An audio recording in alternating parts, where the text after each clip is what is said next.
Ne tikai pilsētu svētki, koncerti un izstādes, kur pulcējas simtiem interesentu, arī darbs bibliotēkās, muzejos un tautas namos nebūtu iedomājams bez kultūras darbiniekiem. Neskaitot darbā pavadītās stundas, viņi tiek dēvēti par entuziastiem un vienu reizi gadā organizē svētkus tikai sev. Šogad bijušā Ogres rajona novada kultūras darbinieki pulcējās Ikšķelē. Šo svētku sajūtu rada tas mirklis, kad tu gatavojies šiem svētkiem.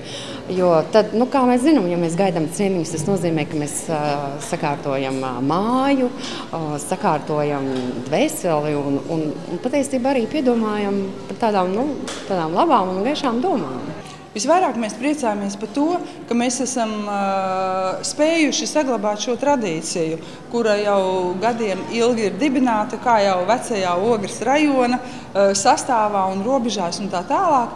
Un tagad mēs 4 kultūras darba vadītāji Ķeguma, Ikšķeles, Ogres un Lielvārdes novadā ne tikai organizējam kopīgus svētkus, bet arī esam kopā visās skatēs. Kamēr citi atpūšas, mēs strādājam, saka kultūras darbinieki. Kultūras nozares darba specifika gadu garumā izveidojusi ļoti noturīgu un patstāvīgu kolektīvu.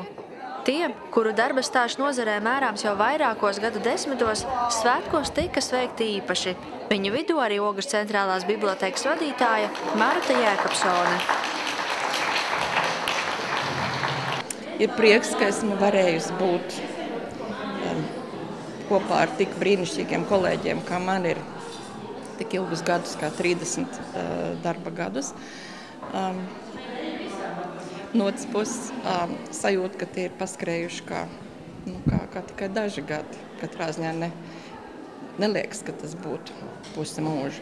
Ir ļoti labi, ka nemainās, bet drusciņi slikti, kad neieplūst jaunie kadri, kad mēs esam tādi ļoti stabili jau tādos labos gados. Kāpēc jūs pati tā izvēlējāties kultūras svētkus? Es esmu aktīvi darbojusies, gan dziedājusi, gan dejojusi pirms tam, un tad jau tā skatuve ir iemīlēta, un tas darbs cilvēku priekšā patīk. Novadus jau vairākus gadus vieno gatavošanās lielajiem dziesmu un deju svētkiem. Kultūras darbinieki atzīst, ka viņu nozarei robežas ir noteikti ļoti grūti. Turklāt daudz vieglāk ir strādāt visiem kopā. Visu novadu kolektīvi jau ir pāri visām robežām. Starp citiem novadiem brauc mājās ar ļoti labiem rezultātiem. Un par to vienkārši sirds gavelē un priecājās. Saglabāju daudz arī tradīcijas, kur mēs arī organizējam pasākumus kopā, arī tādus tur kā deju svētkus un tādas koru sadziedāšanās un tikko pūtēju orķestra svētku Madlienā. Tas ir mūsu spēks un daudzi novada apskauž mums labā nozīmē. Kultūras nozares pārstāvju tikšanās tradīcijas pirmsākuma meklējumi jau aizvadītā gadsimta 70. gados. Diena atzīmēta katru gadu pavasarī. Svētku organizētāji nešaubās, ka pasākums tiks turpināts. Nākamgad, gan mainot lokācijas vietu uz Lielvārdes vai Ķeguma novadu. Dāts Tribotska, Zanda Treško, Ogres televīzija.